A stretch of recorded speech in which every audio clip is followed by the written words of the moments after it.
On the night of November 11th, 1940, an event occurred that would change naval warfare for all time.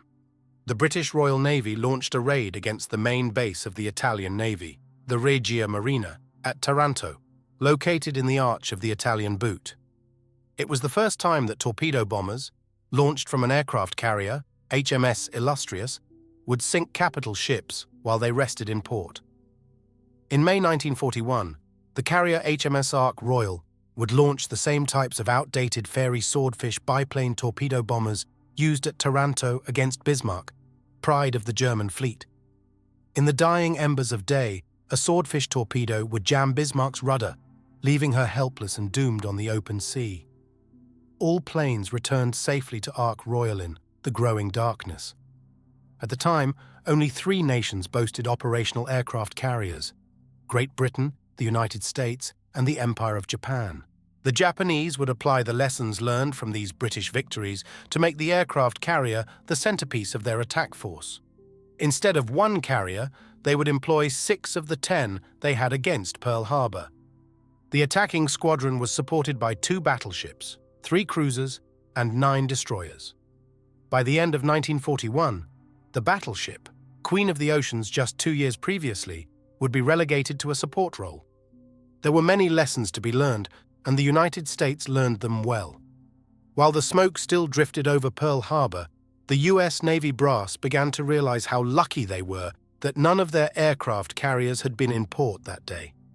In Tokyo, Admiral Isoroku Yamamoto, the planner of the attack, worried that he had not destroyed America's carriers. He knew how valuable this new class of ships had become.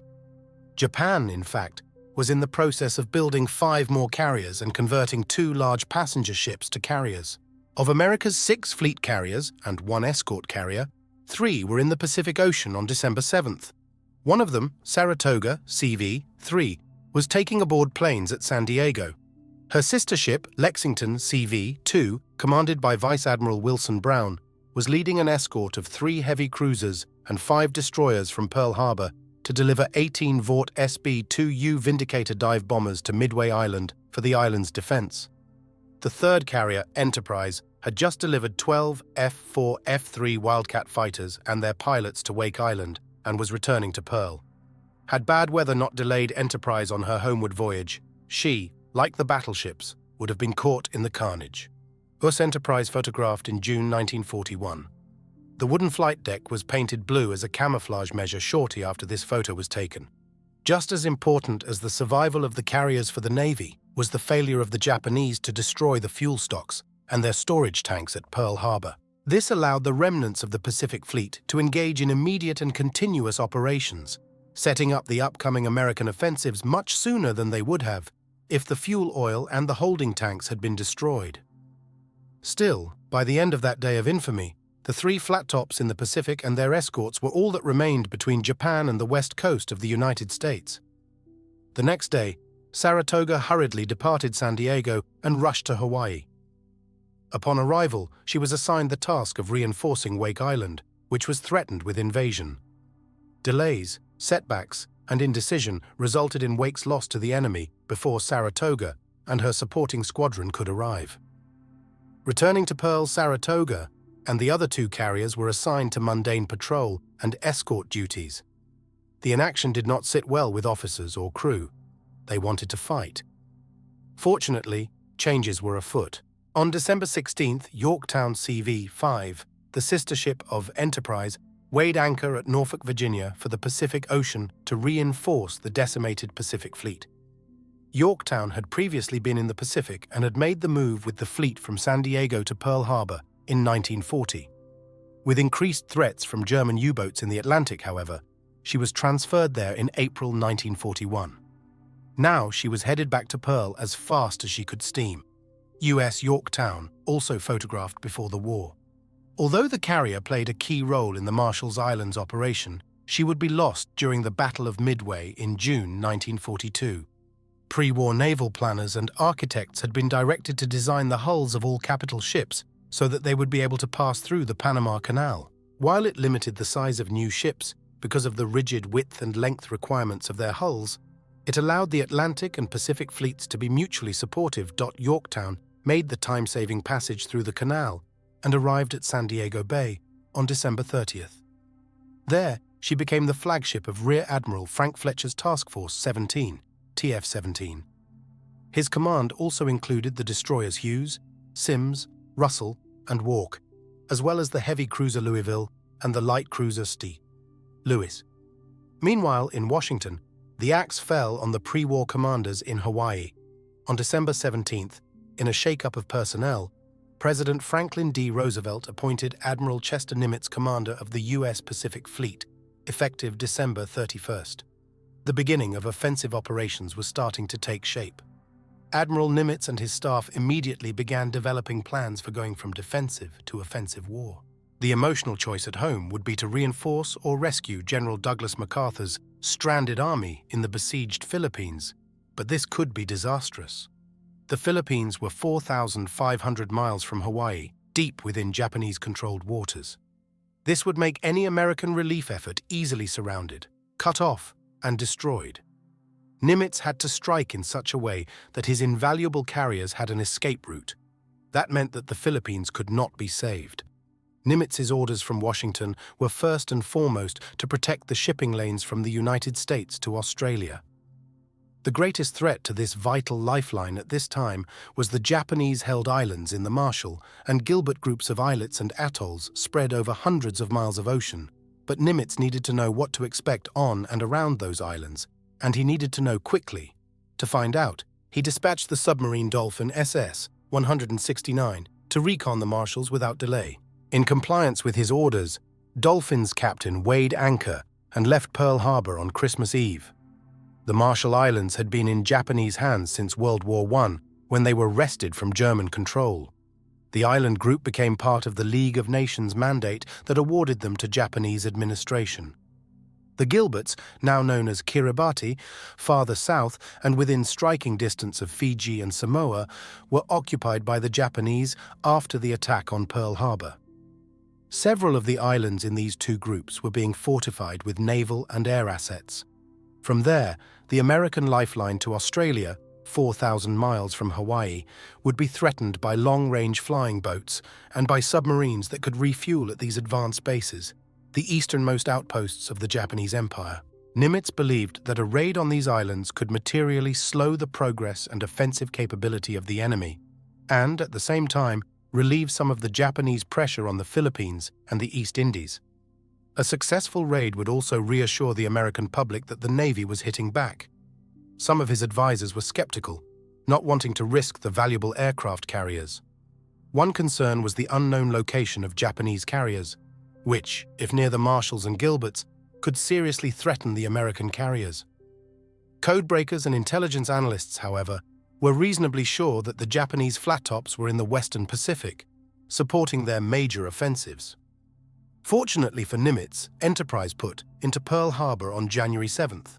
Advised of the plan, the commander of the Enterprise Task Force, TF-8, Vice Admiral William F. Halsey, was enthusiastic, and with his confident bravado, blunted all objections. His military philosophy was hit hard, hit fast, and hit often, and that was just what he now proposed. While these discussions were going on in Hawaii, the first task assigned to Fletcher and Yorktown in San Diego was to escort the troop ships carrying 5,000 men of the 8th Marine Regiment to American Samoa for garrison duty and jungle training. Nimitz and Halsey planned that the convoy would be met upon arrival by Enterprise. An Enterprise-based Devastator drops a Mark 13 aerial torpedo during training in 1941. While Yorktown and the slower transports were steaming toward Samoa, Nimitz developed plans to make a carrier strike against Japanese-occupied islands in the Marshall and Gilbert groups. With Halsey in overall command, Enterprise, known as the Big E to her crew, would attack islands in the northern Marshalls, while Yorktown would hit the Gilberts and southern Marshalls.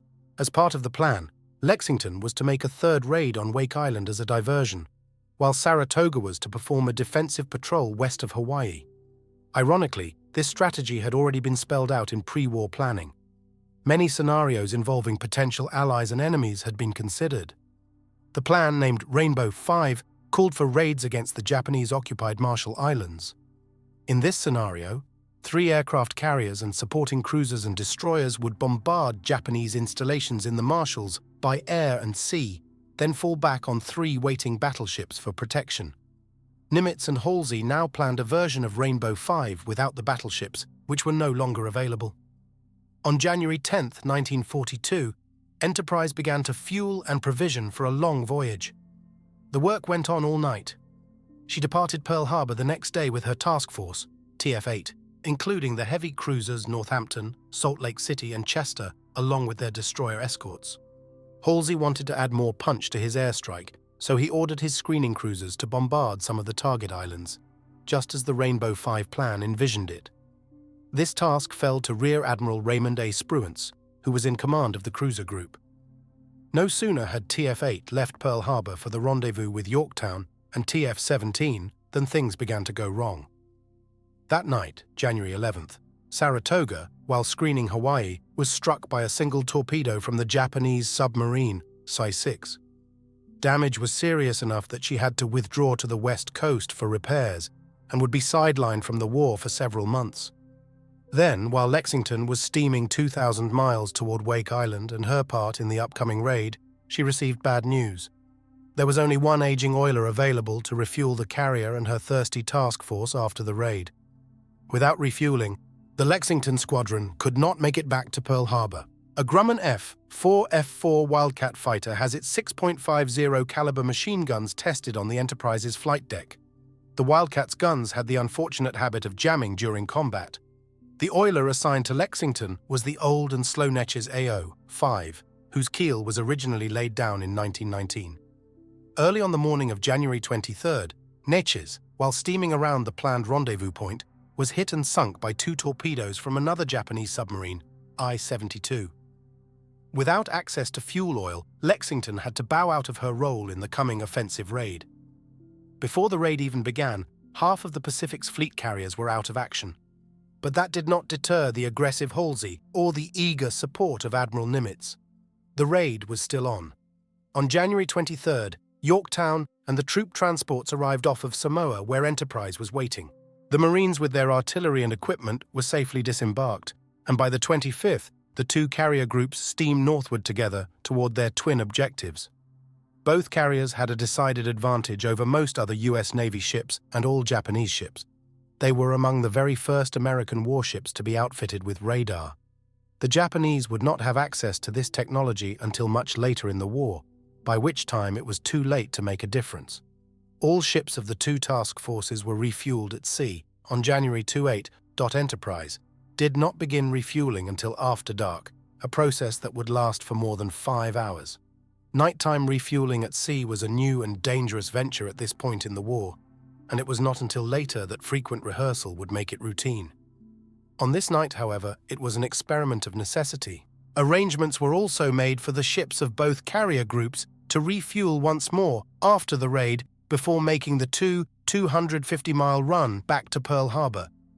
Halsey assigned Fletcher and TF-17 the job of attacking the reported Japanese positions on Makin Island in the Gilbert Group and Jaluit and Mili Atoll at the southern end of the Marshalls. Enterprise, meanwhile, would concentrate its air power on Watya and Taroa in the Maluelap Atoll in the northern end of the Marshall Island chain.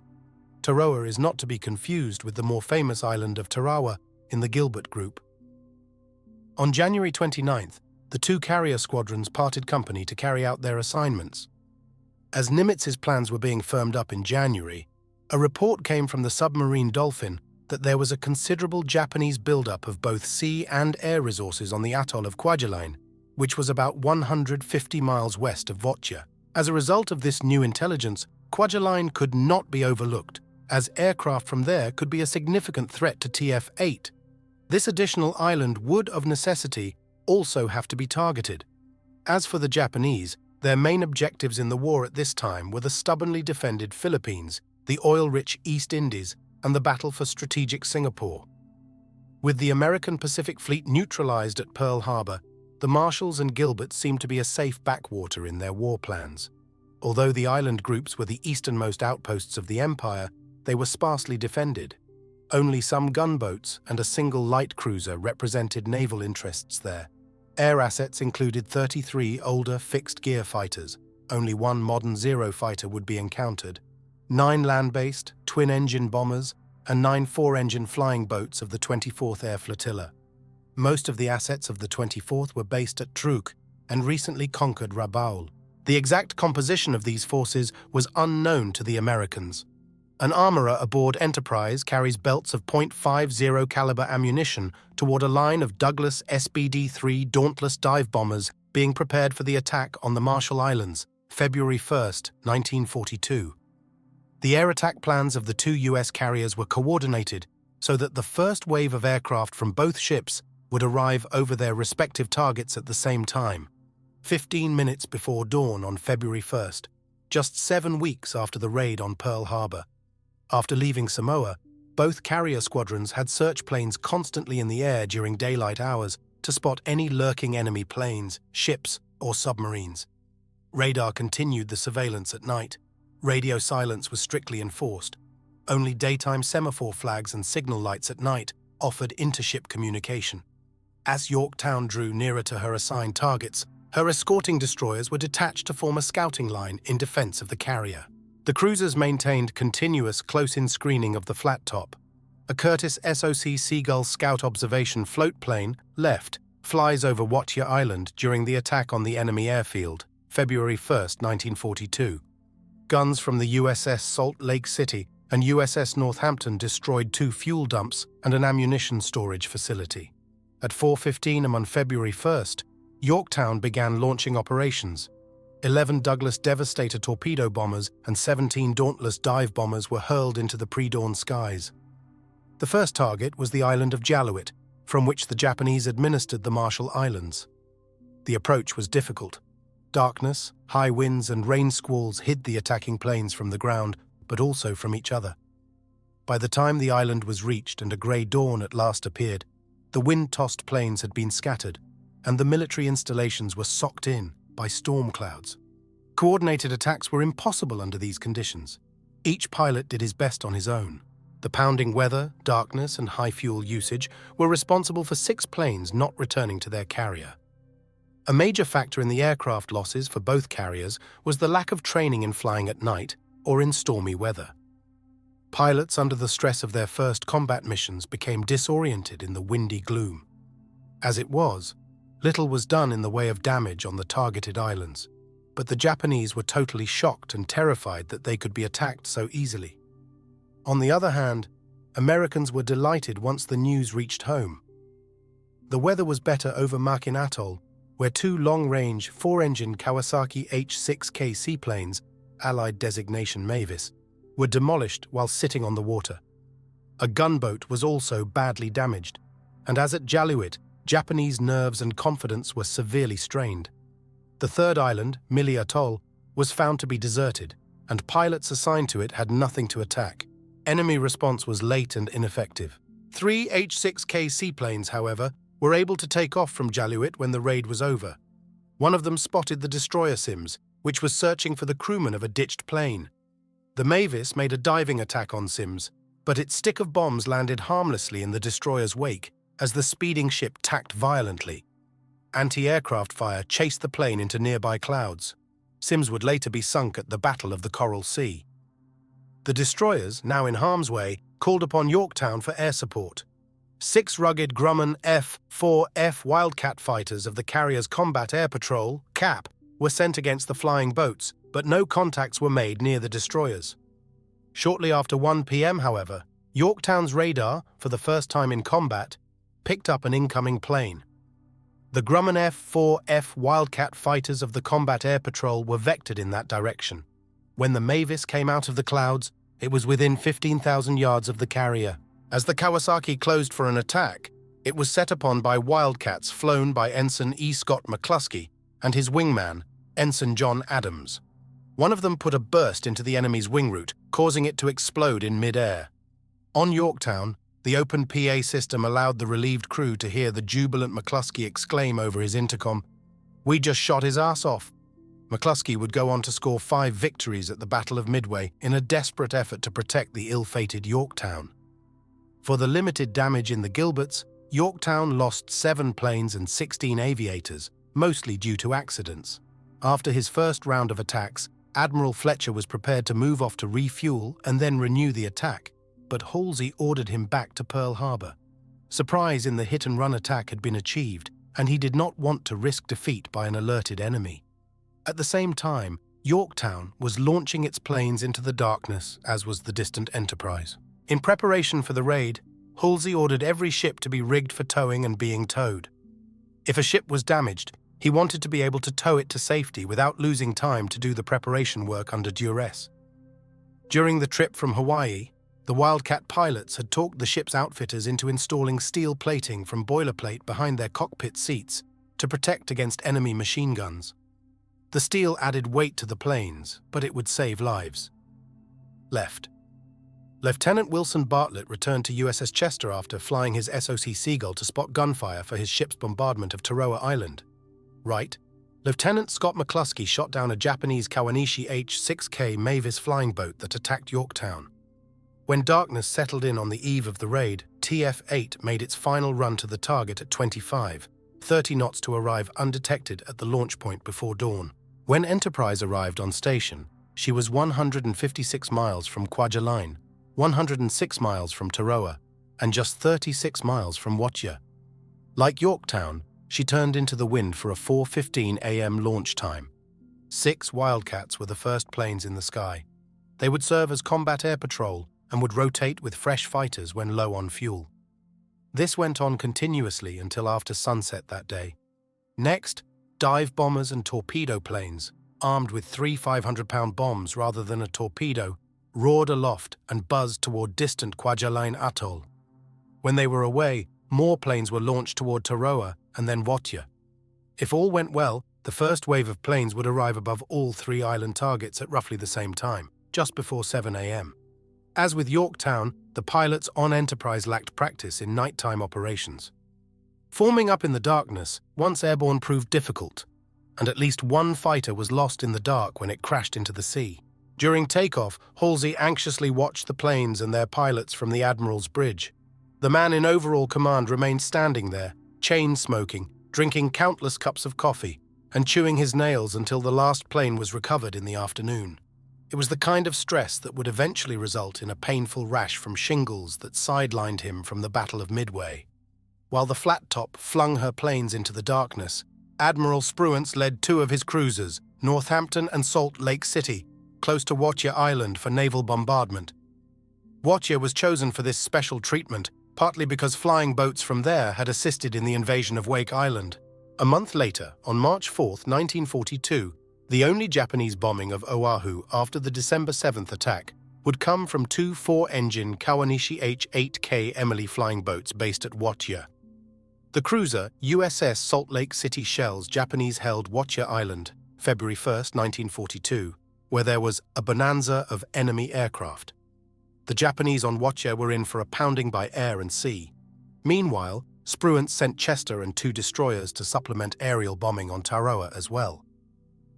As the American planes approached Kwajalein, the torpedo bombers peeled off from the formation of bombers and fighters to locate any ships within the shelter of the atoll. The dive bombers followed, looking for fortifications on the northern island of Roy, home of the atoll's airbase. The Japanese were alerted at the sound of incoming engines and rushed to anti-aircraft guns as their fighter pilots desperately sought to get their planes off the ground. 6 SBDs made the initial attack, destroying the base radio station, at least 1 ammunition dump, and 2 small hangars. 4 of the SBDs were shot down, but the Wildcats got the best of 3 Mitsubishi A-5M Claude naval fighters with outdated fixed landing gear in the ensuing dogfights. Meanwhile, the anchorage at Kwajalein was found to house several merchant ships, some submarines, and the light cruiser Katori, which had been stationed there even before the attack on Pearl Harbor. The initial attack caught the enemy by surprise. Little defensive fire rose up in the hazy dawn. Bombs damaged a merchant ship and sub-chaser. American pilots radioed Enterprise that they had found a target-rich environment. More planes were launched toward the anchorage. Meanwhile, another bombing squadron found an unfinished airstrip on Watya Island. The runway was pitted with bombs, and the surrounding support buildings were shot up, but there were few assets there to target. On Tarawa Island, however, there was a bonanza of enemy aircraft. Tarawa was the farthest east of all Japanese air bases and was close to being fully operational. It had active aircraft and 2 runways of more than a mile long. Not expecting a major enemy base to be on the small island, only 5 Wildcat fighters, a 6th mentioned above was lost on takeoff, each carrying twin 100-pound bombs, were dispatched in the first wave. The leading plane mistakenly dropped its bombs on the deserted island of Chan, some 15 miles from Tarawa. The blast alerted the defenders, who had time to begin defensive measures. Worse, Tarawa was just over 100 miles distant from the exposed Enterprise. The Wildcats dropped their remaining bombs and then began strafing buildings and planes on the ground. Damage was limited because the attackers were not equipped with incendiary rounds.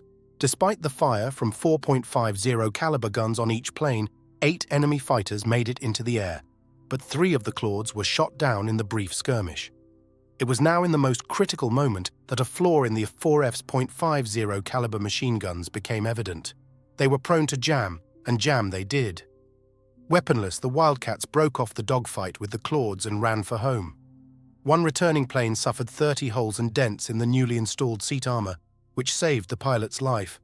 All 5 Wildcats returned to Enterprise. A dauntless SBD-3 dive bomber returns to Lexington after one of the raids. At right, a tail-hook crewman dashes to release the arresting wire. Luckily, both Lexington and Enterprise had been at sea during the Pearl Harbor attack and so escaped destruction. By 7:15 a.m., the attacking American planes over Watya broke off and flew back to the carrier. It was the sign for Admiral Spruance to unleash his cruisers. Northampton and Salt Lake City opened up with their 8-inch guns on the island facilities, and some frantic Japanese merchantmen who were trying to escape the anchorage for the open ocean. Northampton would be sunk in November 1942 at the Battle of Tassafaronga. Salt Lake City would survive the war and 2 nuclear bombs at Bikini Atoll before being sunk as a target hull in 1948. At Tarawa, Chester and destroyers Balch and Maury approached within 10 miles and proceeded in line ahead at 20 knots with Balch in the lead. At 7:15 a.m., they opened up on the beehive that was now the fully awake enemy airfields. Vengeful and humiliated Japanese pilots turned their attention to the cruiser. Chester took 1 bomb hit on her well deck. 8 men were killed and 38 injured. Another wave of bombers targeted, but missed her altogether. The near misses were enough to convince the cruiser to withdraw at speed. Chester would survive the war and be sold for scrap in 1959. On Enterprise, returning pilots were debriefed. It became evident that Tarawa needed more destructive attention. The remaining Wildcats were exempted because they were all now required to fly cap and protect the all-important carrier. 9 dauntless torpedo bombers, this time armed with torpedoes, were on their way to Kwajalein to deal with shipping there. They were not equipped to deal with the aircraft at Tarawa, and so were not ordered to that island. Fortunately, there were others. After 35 minutes of refueling and rearming, 9 SBDs were launched against Tarawa at 9:35 a.m.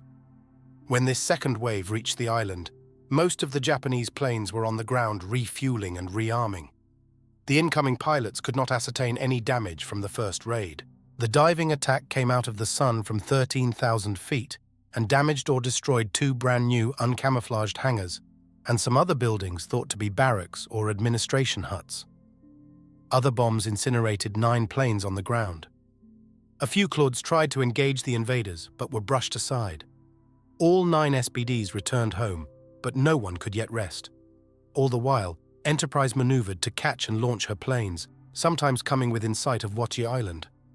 During the raid, the bigger launched planes a total of 21 times, requiring a turn into the prevailing wind each time. Again, planes were hurriedly refueled and rearmed for a third strike at Tarawa at 10:15. The rearmed and refueled SBDs again flew into the wind and disappeared over the horizon to appear again over Tarawa. This time, enemy fighters were waiting for them, and anti-aircraft fire erupted immediately when the SBDs came within range. Fuel tanks, the radio station, and other Japanese assets were set ablaze. The enraged enemy pilots were relentless and downed 1 plane for the loss of 2 of their own. The SBDs did not seek out combat, but fired defensively before racing into the clouds that were 2,000, 4,000 feet above the island. Only one modern Zero fighter was spotted, but no one engaged it. When Enterprise had recovered all of her planes, including those on a second strike to Watcher, Admiral Halsey ordered all of his ships to make a hasty retreat. The Japanese had focused on the incoming planes and the bombarding cruiser Chester. Halsey did not want to press his luck. The raid had been a hit-and-run attack, and it was time to run. Task Force 8 headed on a northerly course at full speed, 30 knots. The sailors and airmen, exhausted by their labors but exultant in their victory, liked to call these rapid withdrawals after a raid, "hauling ass with Halsey." As they raced to safety, radar picked up incoming aircraft at 1:30 p.m. They turned out to be 5 Mitsubishi G3M, Type 96, twin-engine bombers, which the Allies called Nell. Each Nell was loaded with 3 132-pound bombs. Somehow, they had armed and taken off from the smoking wreckage of Tarawa Airfield, intent on doing the same to the big E-4 of the Cap fighters, were vectored to intercept them. Once again, the jamming problem that plagued the Wildcat's .50 caliber guns was visited upon the American defenders, and the Nells slipped into the safety of a scud of nearby clouds. When the Nells came out of the clouds, they were only 3,500 yards off Enterprise's starboard bow. Every ship's gun that could be brought to bear engulfed the attackers in a torrent of lead. The ship's captain, George Murray, a naval aviator since 1915, ordered a hard turn to port, followed by a hard turn to starboard. The wriggling carrier and the wall of lead threw off the bomber's aim, causing all of the bombs to fall into the sea and explode. Damage was confined to a single gasoline hose, which burst, caught fire, and fatally burned a crewman. Enterprise crewmen fire their .50 caliber anti-aircraft guns at incoming Japanese planes, February 1st, 1942. 4 of the bombers turned impotently for home. The 5th Nell, piloted by Lieutenant Kazuo Nakai, trailed smoke and was too damaged for the flight home. Instead, Nakai determined to crash his plane into the carrier. A hail of bullets and shells marked his approach. Then a crew member on the carrier leaped into action. Aviation Machinist Mate 3rd Class Bruno Gaido left his watch station and jumped into the rear gunner's seat of a Dauntless dive bomber. This was Gaido's station when the plane was in the air, but not when it was on deck. He fired off the plane's twin .30 caliber rear guns at the incoming suicide bomber. At the last moment, an alert Captain Murray ordered another hard starboard swivel.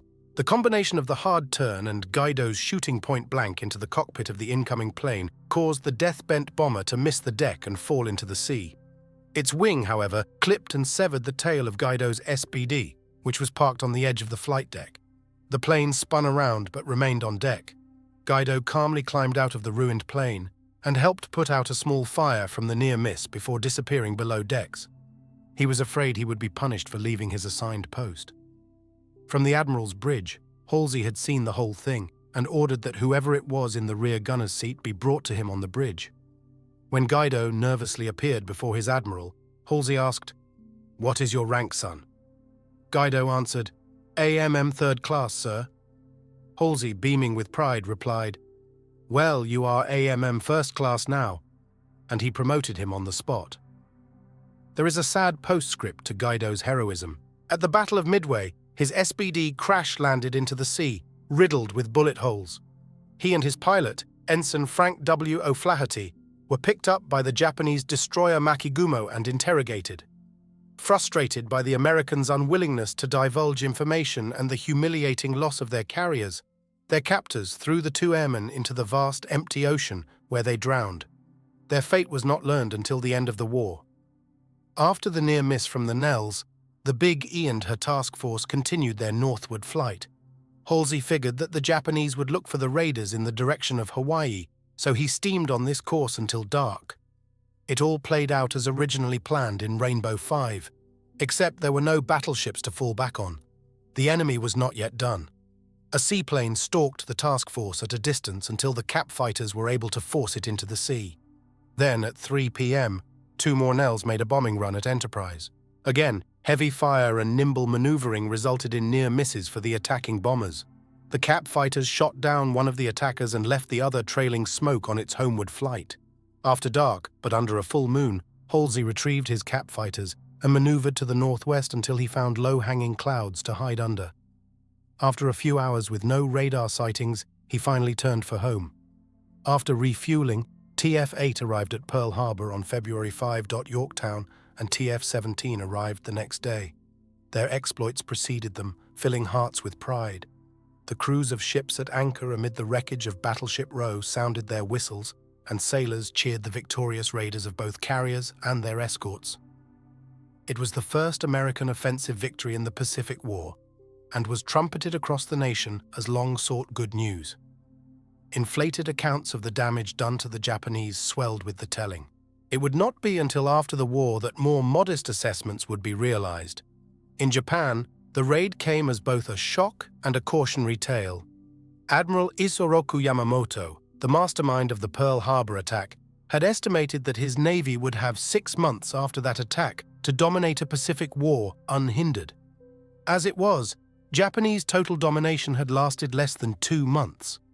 The raid did not slow the Japanese juggernaut in the Far East, but it did make clear to their naval planners that American aircraft carriers would have to be dealt with, and soon.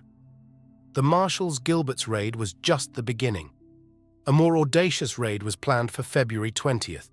This time Lexington, with a strong escort of 4 cruisers and 10 destroyers, steamed far into enemy waters to bomb recently occupied Rabaul.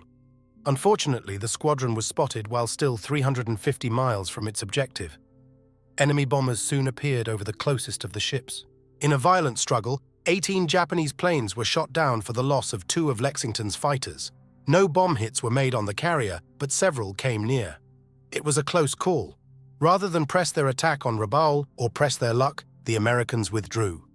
Following his successful raid on the Marshalls, Admiral Halsey was directed to conduct a raid on Wake Island. Enterprise was to be supported by 2 cruisers and 7 destroyers. Yorktown was also to participate, but was diverted for another task, forcing Halsey to proceed without her.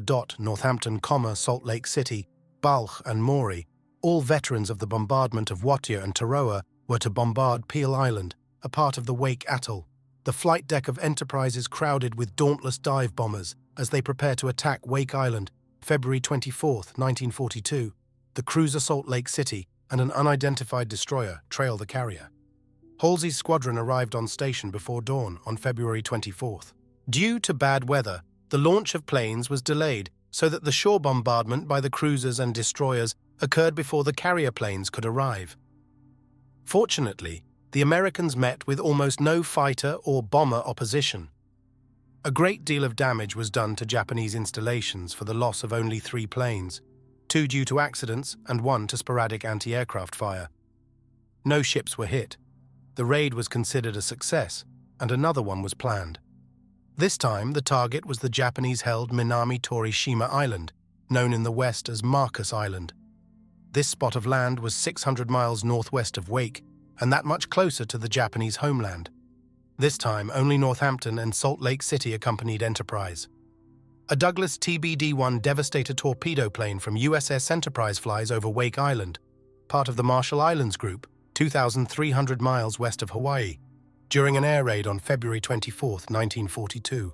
During a full moon before dawn, Enterprise launched her planes only 125 miles from the island. Again, the SBDs carried 100 and 500-pound bombs. With thick clouds obscuring the island, Enterprise's radar operator vectored the planes to their target, a new tactic at the time. No enemy planes were spotted, and only 1 attacking plane was lost to anti-aircraft fire.